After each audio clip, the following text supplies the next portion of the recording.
নোয়াখালীতে ঢোকার পরে আমাদের সর্বপ্রথম চোখে পড়ে বেশ কিছু মালবাহী ট্রাক রাস্তার উপরের খাদে আটকে পড়ে আছে। এই খাদগুলো মূলত অনেক দিন ধরে পানি জমে থাকার কারণে তৈরি হয়েছে বলে আমাদের ধারণা।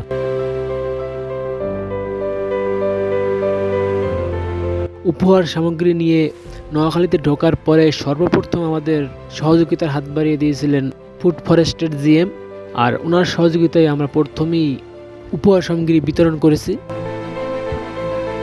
এরপরে আমরা সেখান থেকে যাই সোনাইমুড়ি উপজেলায়, আর সোনাইমুড়ি উপজেলার ইউনো ম্যাম ছিল, ওনার সহযোগিতায় আমরা বন্যায় ক্ষতিগ্রস্ত গ্রামের দিকে রওনা দেই।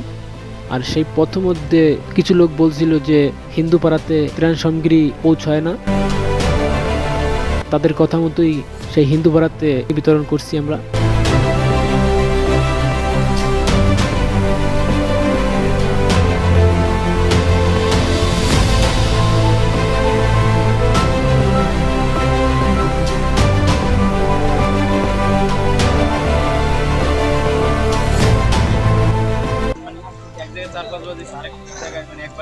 কিছু লোক আছে মানে নিজস্ব স্বার্থের জন্য